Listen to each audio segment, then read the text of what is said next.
Hello नमस्कार दोस्तों, स्वागत है आप सभी का ITI Kamlesh Vishwakarma YouTube channel पे। तो फ्रेंड्स, यहाँ पर मैं वर्कशॉप कैलकुलेशन एंड साइंस का very very most important question आप लोगों का लेकर आ चुका हूँ। तो जितने भी छात्र पहले वीडियो देख रहे हैं, आप लोग इसे एक लाइक करिए और अपने दोस्तों के पास व्हाट्सएप, फेसबुक, इंस्टाग्राम ग्रुप में और टेलीग्राम ग्रुप में आप लोग इसे फटाफट शेयर करिए, ताकि और भी स्टूडेंट को क्वेश्चन मालूम हो पाएगी कि आप लोग सीबीटी एग्जाम में कैसे क्वेश्चन आ रहा है। और यही क्वेश्चन आपको आएगा तो आप लोग इसे फटाफट सॉल्व कर दीजिएगा। तो हेलो फ्रेंड्स, आप सभी का स्वागत है ITI Kamlesh Vishwakarma YouTube channel पे। और जो भी छात्र चैनल पर नए हैं तो आप सब्सक्राइब करिए हमारे चैनल को, क्योंकि आपको डेली आईटीआई की अपडेट्स और आईटीआई की क्लास आप तक पहुंचती है शाम 8 बजे। और वो भी जो सीबीटी एग्जाम में क्वेश्चन पूछता है उसका आंसर की भी आप लोगों को बता जाता है। तो आप लोग अभी हमारे चैनल से जुड़िए, सब्सक्राइब कीजिए। आपको लाल बटन दिखे सब्सक्राइब वाला, उसको दबा लेना और बेल आइकन को ऑल पे प्रेस करना है। तो आइए वीडियो को स्टार्ट करते हैं, टाइम ना वेस्ट किए। तो यहाँ पर देखिए, आपको मैं यहाँ पर आज 81 नंबर क्वेश्चन से यहाँ पर बता रहा हूँ क्वेश्चन। इससे पहले कि आपको एक क्वेश्चन से लेकर 80 क्वेश्चन तक आपको यहाँ पर जो मेरे प्लेलिस्ट में जाइए, यहाँ पर आपको प्लेलिस्ट में वहाँ पर वीडियो आपको मिल जाएगी। तो आप लोग वहाँ से चेक कर ले, फिर आपको डिस्क्रिप्शन बॉक्स में लिंक दिया गया, वहाँ से आप लोग जाकर वीडियो को देख लीजिए पहले क्वेश्चन। तो यहाँ पर देखिए, आज जो आपका क्वेश्चन है यहाँ पर, जब किसी वस्तु पर बल लगाकर उसकी कुछ दूरी तय करवा दी जाए तो उसे क्या कहा जाता है। तो आपके ऑप्शन ए है ऊर्जा, बी है शक्ति, सी है कार्य और डी है इनमें से कोई नहीं। तो फ्रेंड्स, यहाँ जब किसी वस्तु पर बल लगाकर उसकी कुछ दूरी तय करवा दी जाती है तो उसे क्या कहते हैं। आप लोग इसका फटाफट आंसर मारिए। तो फ्रेंड्स, इसे क्या कहते हैं, इसका आंसर देखिए यहाँ पर दिया गया है सी। ठीक है, उसे क्या कहते हैं, कार्य कहते हैं। इसलिए आपका सी ऑप्शन बिल्कुल राइट आंसर है। जितने भी छात्र यहाँ पर सी ऑप्शन मारे थे, बिल्कुल राइट आंसर कार्य होगा। अब यहाँ पर आपका सेकेंड नंबर क्वेश्चन दिया गया है, जो कि वेरी मोस्ट इंपॉर्टेंट है। दिया गया है कार्य बराबर बल गुणे क्या होगा, वही आपको बताना है। तो आपके ऑप्शन ए है दूरी, बी है समय और सी है दोनों, डी है इनमें से कोई नहीं। तो फ्रेंड्स, कार्य बराबर आपका बल गुणे क्या होगा, आप लोग बताइए। तो यहाँ पर देखिए आपका दूरी होगा, इसलिए आपका ए ऑप्शन बिल्कुल राइट होगा। जितने भी सारे ए ऑप्शन मारे थे, बिल्कुल राइट आंसर था दूरी। अब यहाँ पर आपका 83 नंबर क्वेश्चन निकल के आता है आपके सामने, जो कि देखिए कुछ इस प्रकार दिया गया है। अंकों का प्रयोग किया जाने वाले गणित को कहा जाता है। तो यहाँ पर आपके सामने ए है गणित, बी है अंकगणित और सी है बीजगणित और डी है प्रतिशत। तो यहाँ पर जो आपका जिसमें अंकों का प्रयोग किया था वो कौन सी गणित कहलाती है। तो यहाँ पर आपके सामने ये आंसर दिख रहा है, फटाफट मारिए।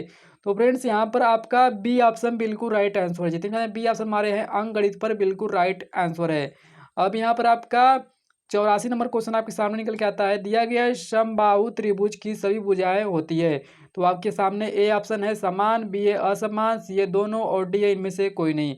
तो यहाँ पर जो आपका आंसर निकल जाता है, यहाँ पर ए आंसर होता है। ठीक है, समान होता है, बिल्कुल राइट आंसर है। समबाहु त्रिभुज की सभी भुजाएं समान होती है। यहाँ पर जितने भी छात्र ए ऑप्शन मारते हैं, बिल्कुल राइट आंसर समान होगा।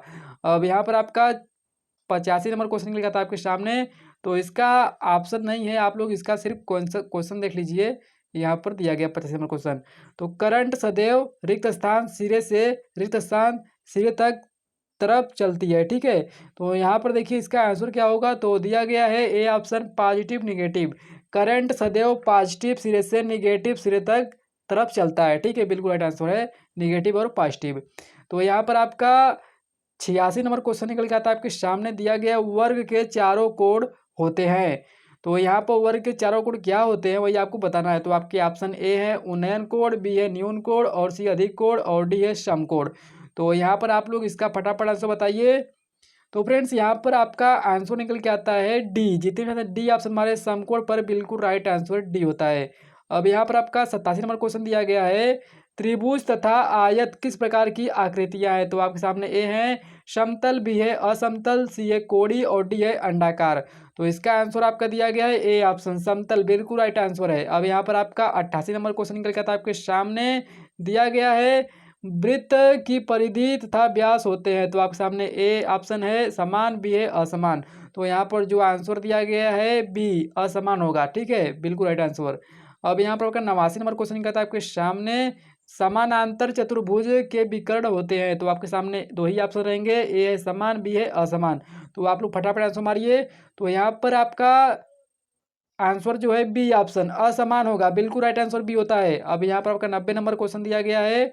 तो देखिए आपका दिया गया है किसी वस्तु अथवा आकृति द्वारा घिरा हुआ स्थान कहलाता है। तो सामने ऑप्शन है ए वर्ग, बी है आयत, सी है क्षेत्रफल और डी है परिमाप। तो फ्रेंड्स आप लोग इसका फटाफट आंसर मारिए, आपके सामने आंसर दिख रहा है। तो यहाँ पर जो किसी वस्तु अथवा आकृति द्वारा घिरा हुआ स्थान कहलाता है, सी है आपका ऑप्शन क्षेत्रफल कहलाता है, बिल्कुल राइट आंसर है। अब यहाँ पर आपका 91 नंबर क्वेश्चन निकल के आता है, ऐसा त्रिभुज बताए जिसमें एक कोण 90 डिग्री का होता है। तो आपके सामने ए है समबाहु त्रिभुज, बी है समकोण त्रिभुज और सी है समद्विबाहु त्रिभुज और डी है समबाहु त्रिभुज, विषमबाहु त्रिभुज। तो यहाँ पर आपका जो आंसर है बी ऑप्शन, समकोण त्रिभुज में 90 डिग्री के कोण बने होते हैं। ठीक है, बिल्कुल राइट आंसर बी होता है। अब यहाँ पर आपका 92 नंबर क्वेश्चन निकल के आता है, आपके सामने दिया गया समकोण त्रिभुज में पाइथागोरस थ्योरम के अनुसार किस फार्मूले को तैयार किया गया है।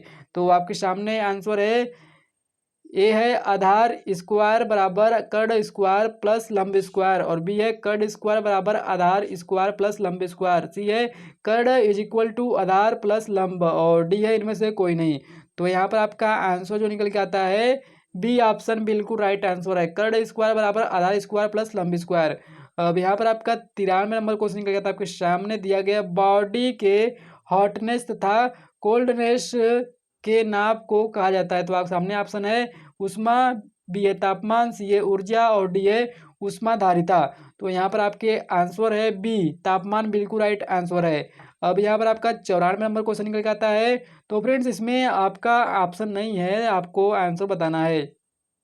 वह धारा जो समय के साथ अपना मान व दिशा बदल ले उसे क्या कहते हैं। ठीक है, तो बताइए आप लोग। तो परिवर्तनशील धारा कहते हैं, बिल्कुल राइट आंसर है।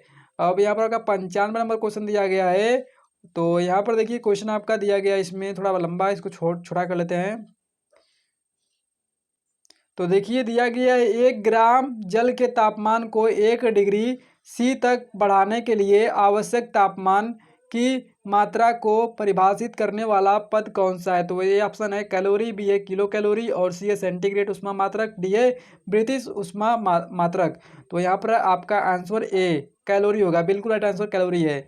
अब यहाँ पर आपका 96 नंबर क्वेश्चन दिया गया है, विद्युत चुंबक तरंग द्वारा बिना संपर्क के एक वस्तु से दूसरी वस्तु के बीच स्थान में ताप का स्थानांतरण किस प्रकार होता है। तो आपके सामने ऑप्शन है चालन, संवहन, सी है विकिरण और डी है उष्मा। तो यहाँ पर आपके आंसर है सी, बिल्कुल राइट आंसर है विकिरण। ठीक है, अब यहाँ पर आपका 97 नंबर क्वेश्चन दिया गया है, विशिष्ट उष्मा सबसे कम होती है। तो आपकी ऑप्शन ए है पानी, बी है पारा, सी है एल्कोहल, डी है लकड़ी। तो यहाँ पर आपके आंसर है बी। ठीक है, यहाँ पर पारा होगा, बिल्कुल राइट आंसर है। अब यहाँ पर 98 में क्वेश्चन दिया गया है, किसी चालक में से गुजरने पर गर्मी पैदा होती है। ठीक है, विद्युत धारा, जब विद्युत धारा किसी चालक में गुजरती है तो उसमें गर्मी पैदा करती है, बिल्कुल राइट आंसर है विद्युत धारा। अब यहाँ पर आपका 99 नंबर क्वेश्चन दिया गया है, भाप की गुप्त उष्मा होती है। तो आपके ऑप्शन ए है 80 कैलोरी, बी है 536 कैलोरी और सी है 100 कैलोरी और डी है इनमें से कोई नहीं। तो यहाँ पर आपका आंसर होगा बी ऑप्शन 100 कैलोरी होगा। ठीक है, अब यहाँ पर आपका 100 नंबर क्वेश्चन दिया गया है और आज के लास्ट क्वेश्चन है। तो जो भी छात्र चैनल पर नए हैं तो आप लोग सब्सक्राइब कीजिएगा चैनल को और बेल आइकन को ऑल प्रेस कीजिए, क्योंकि आपको डेली आईटीआई क्लास मिलती है workshop, calculation and science, trade theory, employability skill की। आप लोग प्ले लिस्ट जाकर चेक करिए, वहाँ पर सभी ट्रेड के वहाँ पर बुक्स अवेलेबल किए गए हैं और जो क्वेश्चन आपके एग्जाम में आ रहे हैं वो भी आपको बताए जा रहे हैं। तो आप लोग प्ले लिस्ट चेक कीजिए और चैनल को सब्सक्राइब करिए, बेल आइकन को ऑल प्रेस करिए। तो आइए वीडियो को स्टार्ट करते हैं। देखिए यहाँ पर 100वां क्वेश्चन दिया गया है, नियंत्रित विद्युत का प्रयोग मनुष्य के को ठीक करने के लिए करते हैं। तो यहाँ पर दिमाग ठीक करने, नियंत्रित विद्युत का प्रयोग मनुष्य के दिमाग को ठीक करने के लिए करते हैं, बिल्कुल राइट आंसर है। धन्यवाद।